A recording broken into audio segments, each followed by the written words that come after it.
Greetings, true champions of the cause.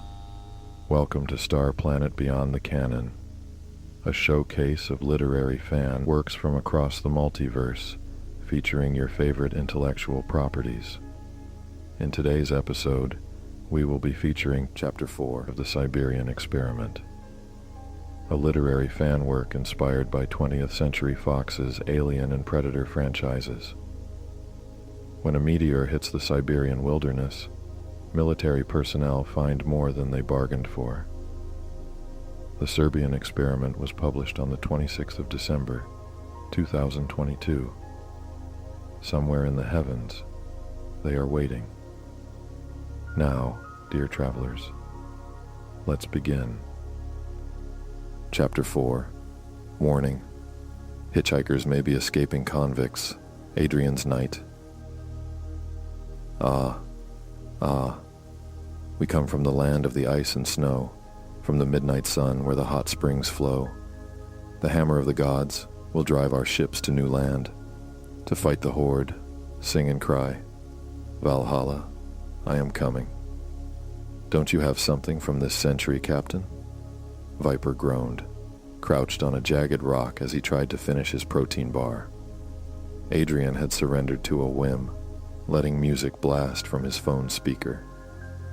The sound carried across the clearing, even in the thick dusk, risking exposure.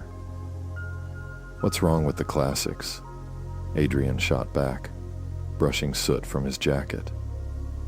Hornet idly flipped a butterfly knife, eyes half-lidded, while Scarecrow poked at a smoldering log with a stick. It's old rock.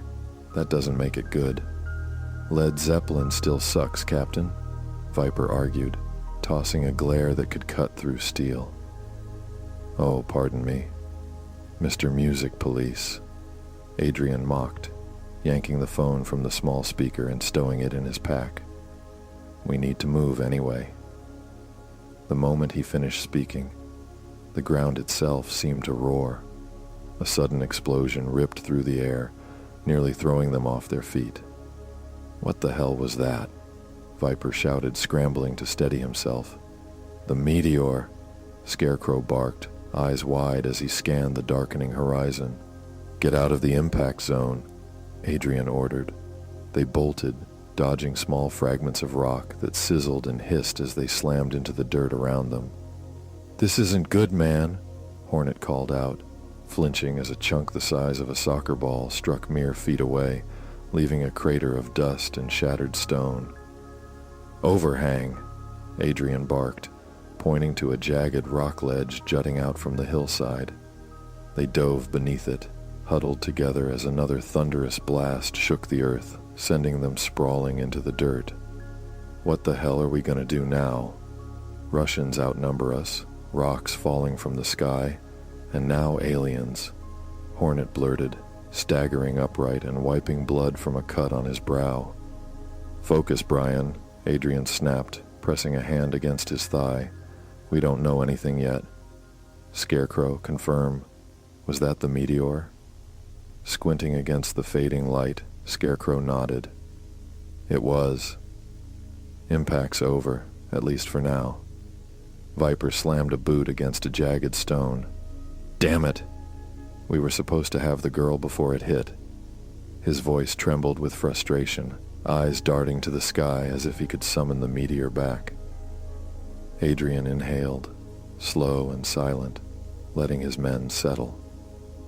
Nightfall was creeping in, and he didn't relish facing unknown creatures in the dark, assuming they existed. But maybe darkness would give them an edge if they encountered anything alive. Scarecrow, did the UAV pick up any of that? He asked, stepping past the sheltering overhang. It did. Come see.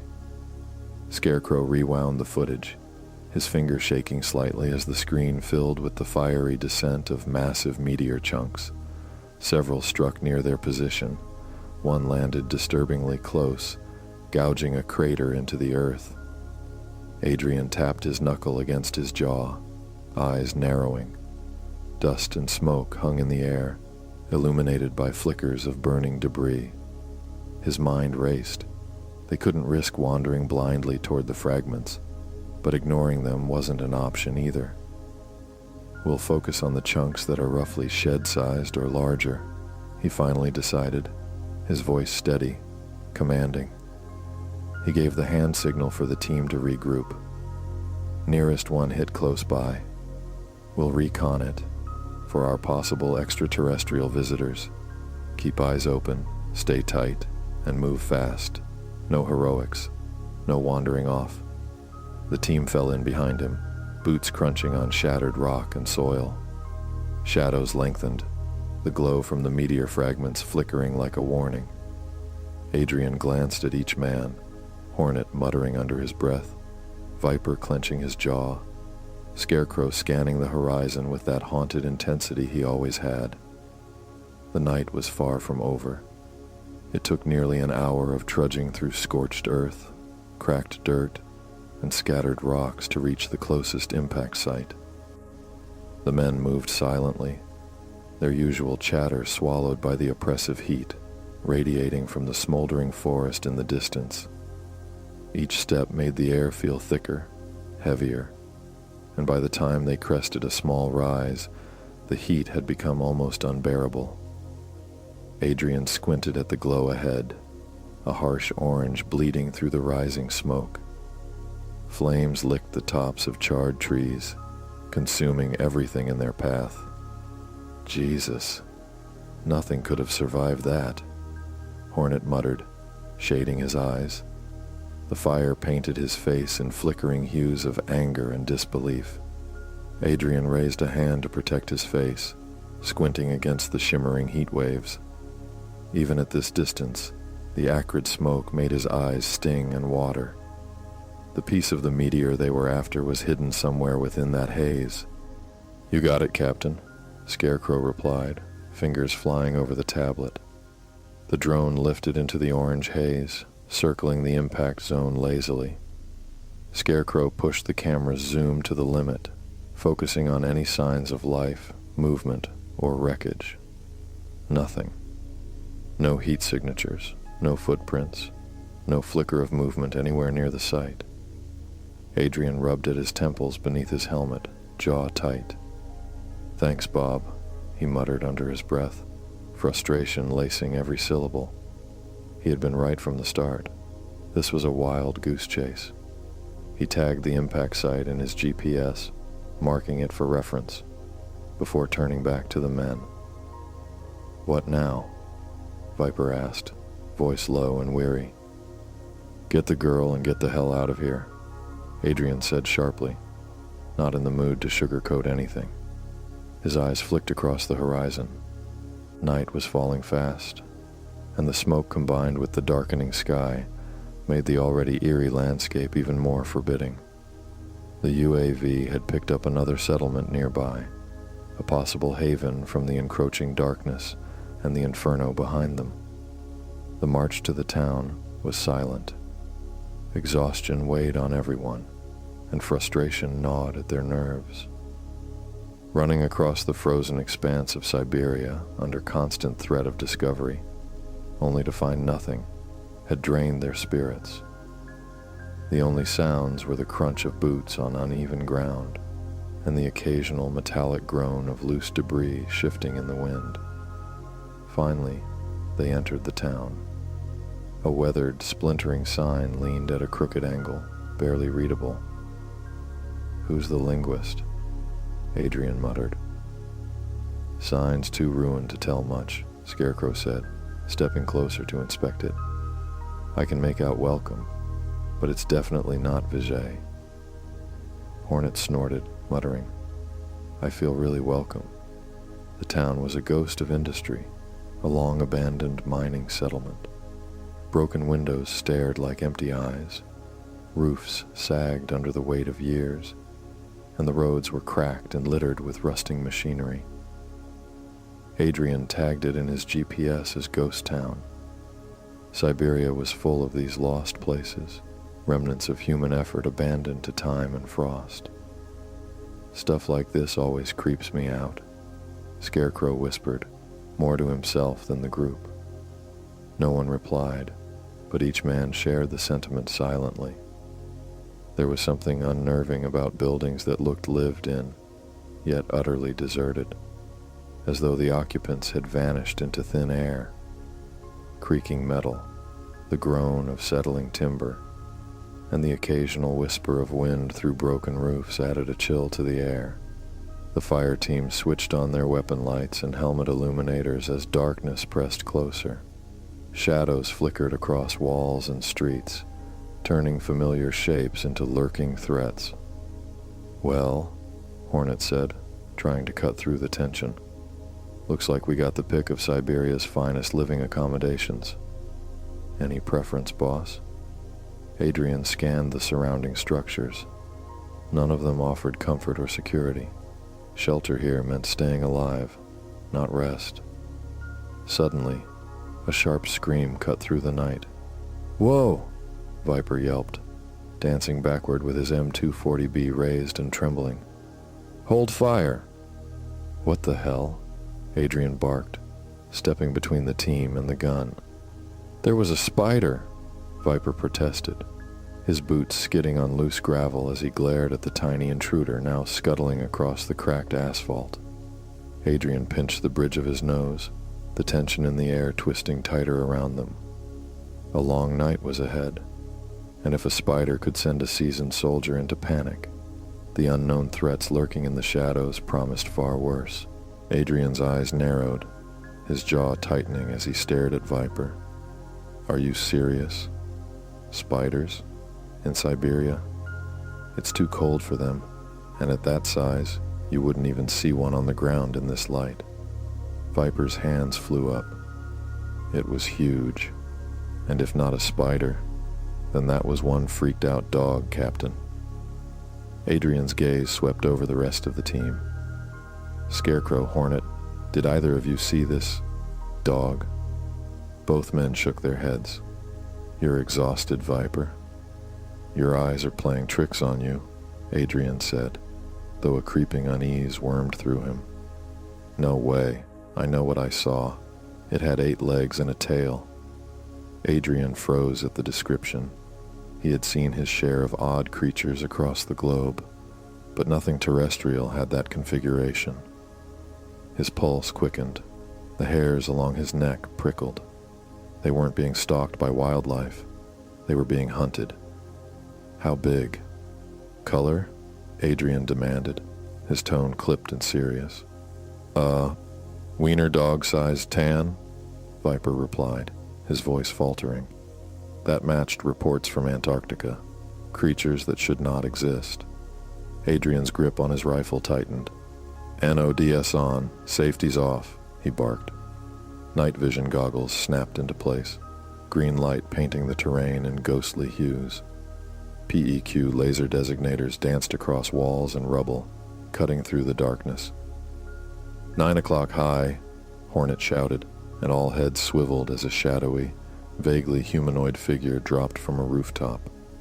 They opened fire immediately, a storm of tracer rounds and bursts, unconcerned that this wasn't a human threat. A screech pierced the night, alien and raw, reverberating off the empty structures. "Contact front," Viper yelled. Adrian barked an order. "Fall back." The unit executed a leapfrog retreat. One covered the others, then ducked behind debris as the next 3 moved. Eventually, they found relative safety near a derelict well, crouching behind stone and scattered timber. Adrian scanned the narrow streets they had crossed. Figures darted between shadows. Slender, elongated skulls, tails flicking as they sprinted with uncanny speed. One charged directly at him. 2 precise shots from his rifle dropped it instantly. The others roared in response, screeching as they surged forward. "Weapons free! Open fire!" Adrian commanded. Gunfire erupted across the empty square. Viper used the well as a support for his M240B. Hornet crouched behind a rusted cart, and Scarecrow took the higher ground on a low balcony. Frag grenades rolled into the horde, exploding with concussive blasts, sending dirt, rubble, and body parts flying. Controlled bursts. "Watch your ammo," Adrian shouted. They were outnumbered, facing more creatures than anticipated. "Crawlers. Aim low," Scarecrow warned. The smaller 8-legged hunters skittered over the ground, vulnerable but still dangerous. "Reloading," Viper called, his machine gun clattering as he struggled with the belt-fed weapon.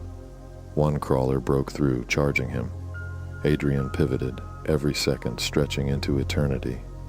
He fired, greenish ichor spraying across Viper's armor as the man screamed in pain. Adrian spun back to confront the oncoming horde. They pulled back, but only briefly. He could see Hornet advancing, reloading as he moved, while Scarecrow adjusted his aim with surgical precision. Viper's cries tugged at him. Adrian raced over, assessing the damage. Half of Viper's arm and chest were burned, not a surface injury. The acidic nature of the creature's blood was well known to Adrian from prior encounters. Improvised bandages wouldn't save him. It was survival, or nothing. Adrian's teeth ground in frustration, anger flaring, not at the situation, but at the idea of losing one of his men. "Captain," Viper murmured, his voice shaky. Adrian crouched beside him. "Yeah? What is it?" I know I doubted you earlier, about the alien thing, about the creatures." "I'm sorry," Adrian allowed a short, bitter smile, clapping Viper's good shoulder. "You should be. But fine, you owe me a rematch later." The humor drew a weak, pained chuckle from Viper. Adrian's eyes flicked upward, catching a sudden shimmer atop a nearby roof. "Get down," he barked, raising his rifle. "What?" Hornet yelled, scrambling. The distortion wavered, then vanished as quickly as it appeared. Adrian blinked, trying to refocus. He had seen something move, something that didn't belong. And for the first time, the weight of the hunt pressed down on him. They weren't just fighting monsters anymore. Something else was watching, something patient, something calculating. Eyes open, hunter on the field, Adrian warned, scanning the edges of the skeletal trees surrounding the town. Shadows stretched long in the failing light, twisting unnaturally against the skeletal frames of abandoned buildings. Every instinct screamed caution. "Pick him up! Move!" Adrian barked at Scarecrow and Hornet, jerking his head toward Viper. Of course, it had to be the biggest one, the one who went down like a sack of bricks, requiring 2 men to bear him. Adrian dropped low, scanning the tree line for the predator. His eyes swept for movement, for glints of something that didn't belong in the muted, snow-streaked landscape. Not far from town, a barn rose like a skeletal promise of shelter.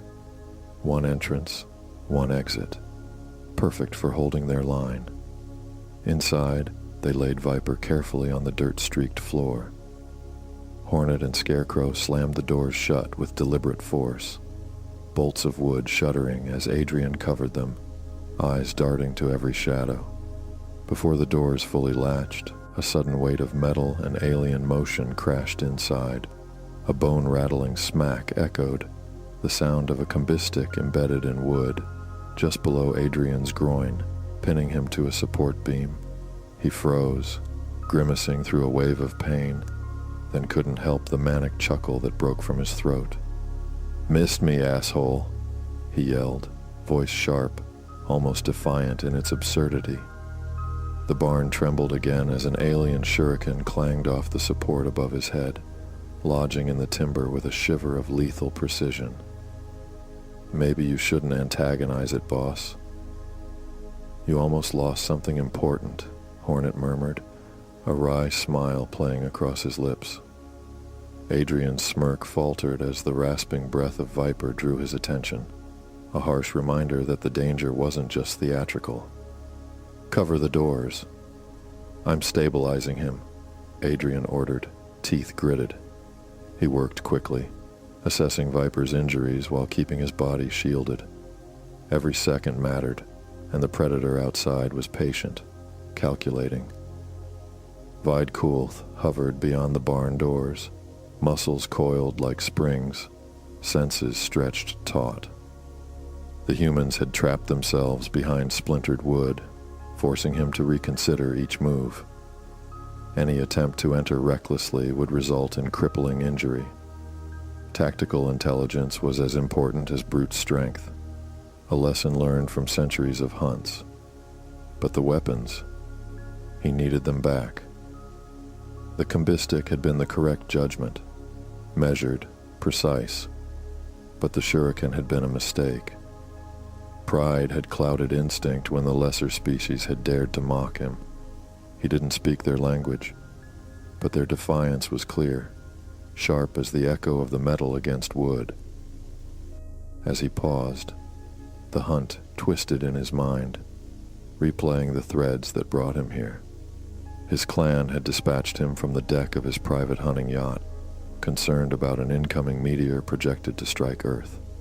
Fears of hard meats, echoes of another impact cycles ago, had reached their ears. A large deployment of warriors wasn't warranted yet, but he was sent to investigate. The humans. They had always fascinated the Yautja. Their planet, their defiance, their capacity for destruction and ingenuity made them challenging prey and yet, paradoxically, protected under Yautja custom. While lethal, the hunt did not intend extinction. The species' survival was part of the design, part of the tradition that his kind would rarely admit aloud. Even now, as the wind whistled through the broken roof of the barn and the alien's gaze pressed against the wood, he lingered, not out of hesitation, but out of calculated restraint. Earth was a testing ground, a proving ground, and these humans had earned the respect of their predator, if only slightly. Being part of a prideful species, Videkul would never admit the unease that clutched at him whenever Earth loomed on his path. The last time he had set foot on this planet, it had been to hunt a criminal of his kind, a bad blood. Typically, such assignments fell to arbitrators, but he had volunteered. With the rank of elite, he was more than capable, and pride demanded that he prove it. The hunt had gone awry. During the confrontation, his shoulder-mounted plasma caster had discharged unexpectedly, striking a passing human. The being had been unarmed, innocent, and nearly vaporized in an instant. Videkul had done nothing to hide the accident. Honor dictated truth, and concealment would have been a lie. His clan had examined the footage from his mask. Most had sided with him, recognizing the incident as unavoidable. Only arbitrator Thel Thwasu had voiced dissent, insisting on some form of atonement, hinting that Videkul's royal lineage had influenced the pardon. Favoritism, a meaningless accusation. He had no desire to wield power on Yautja Prime like his sire. Titles and bloodlines were irrelevant to his hunts. What mattered was skill, discipline, and respect earned in the field. Still, the memory lingered. Fear, buried beneath layers of pride, had whispered in the back of his mind. Like a human boy making a first mistake while hunting, he had flinched. But would he again? The thought gnawed at him, though he would never confess it aloud. Mandibles clenched, he pushed it aside, folding them tightly over his mouth. The situation before him now was far more complicated than the hunt he had expected. This investigation had escalated into a maelstrom. There were hard meats scattered across the region, their numbers far beyond what a single hunter could manage. And they were organized, aggressive, coordinating attacks against human warriors. The presence of a queen seemed undeniable. Calling in his clan or the Empire's warship would be the prudent move. There would be no dishonor in it. Extinction-level stakes warranted caution. Yet another part of him hesitated, savoring the clarity of his own mind, assessing the battlefield without interference. He needed intelligence, patience, and restraint. With a decision made, he turned, selecting a weapon that required no explanation. The Yautja bow, a favored instrument of precision, slid easily into his grip. His other arsenal would wait until the humans vacated the barn, long after the immediate threat had been neutralized. Inside the shelter, the humans were restless. No one slept, save Viper. Painkillers had rendered him unconscious, but the others remained alert, listening to the distant chorus of carnivore cries, punctuated by the intermittent screeches of serpents and the occasional far-off gunfire. The tension was a living thing, crawling across their skin. Rations were meager: cold instant coffee, energy drinks, 5-hour shots, all desperate attempts to stay awake and alert. Adrian felt a wave of déjà vu. Afghanistan, night ambushes, every shadow a potential death sentence. Here, in Siberia, the stakes were no less lethal, just differently scaled. A lone question from Scarecrow about whether Jesse Ventura had actually been governor was met with Adrian's correction regarding Schwarzenegger. The momentary distraction was a small relief, but the unspoken question lingered in everyone's minds. Am I going to die? Shadows seeped through the cracks of the barn, drifting, darting, always threatening, but never striking. They trained their weapons on the void, waiting for a movement that might not even come. And yet, the night sky offered an ironic reprieve. Without city lights to obscure it, the stars blazed with brilliance, and the northern lights danced in curtains of green and violet. Adrian allowed himself a brief glance, a reminder of the beauty in a universe that could be both spectacular and deadly. Morning broke with a reluctant softness. The ambient chaos, howling animals, screeching serpents, distant gunfire, had quieted. Perhaps the predators were nocturnal. Perhaps the carnivores had returned to their dens. Whatever the case, it was a temporary lull, fragile and precious. Adrian's voice broke the silence. Okay, we need to move to a more secure position. We're sitting ducks here. Hornet curled against the wall, flatly refusing. Not going out there, Captain. Scarecrow cast a glance at Viper, still unconscious. He's not moving without assistance. Adrian exhaled slowly, weighing their options. We can't stay. Same result if we wait.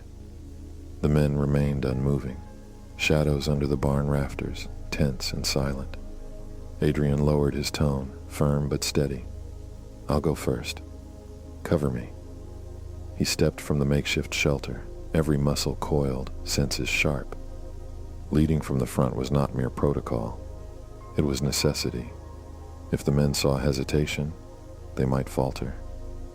His gaze swept the town, noting every shadow, every glint of alien movement, every sign of danger. Night had tested their courage. The morning would demand action, and Adrian intended to be the first to meet it. Okay, let's take a break. We'll be back after these messages. You are watching Starplanet Beyond the Canon.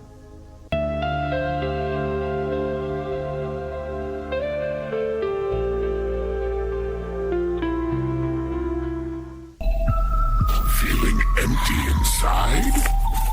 Move fills the void. More, need more. Your turn. There isn't something that we should be afraid about. Grab a pistol, get a bat, quick. Take company, aficionados. The new Beef Superior is here, only at Starry's. Wherever you are in the universe, there's always one place that feels like home. Starry's, eat in or eat out, but always eat the best.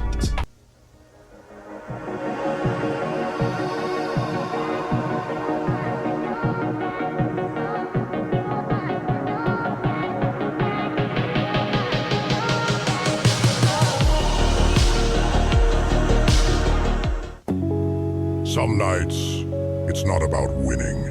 It's about staying in the fight. 'Cause out here in the void, nobody hands you peace. You earn it. One move, one mission, one moment at a time. They call us dreamers, rebels, glitches in the system. We call it living. We rise from the static, breathe through the noise, and cut through the chaos like a clean verse.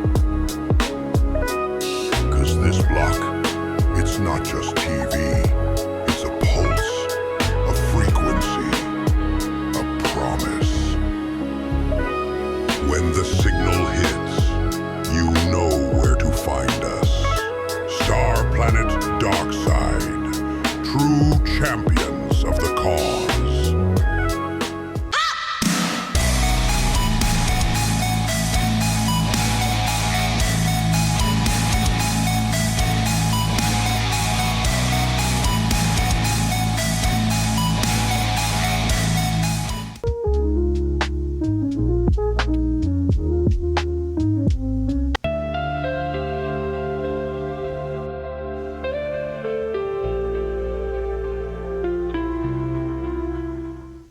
Welcome back. Let's continue. The barn doors yawned open and slid with a lazy scrape. Adrian eased out first, rifle up, the others fanning left and right to cut off any angle of attack. Light spilled into the rafters. Birds trilled as if nothing at all had happened that night. For a long, thin beat, there was nothing. No serpents, no silhouettes slipping between the buildings. The world held its breath, and then went on with the morning. Adrian stepped out, testing the quiet as if poking a bruise. "What's the word?" one of the men called. "Nothing's wrong except that nothing's wrong," Adrian answered, a humor that didn't quite reach his eyes. He pushed the brim of his helmet up and laid out the next move. "Two of you take point and find a better defensive position. Somebody stays with Viper." The nods came quick. "Hornet, Scarecrow, go. I'll hold here with Viper." Scarecrow pointed at the timber support and the weapons embedded in it. "Before we go, maybe we should secure these for the agency," he said, thumb jerking at the alien spear and star lodged in the beam.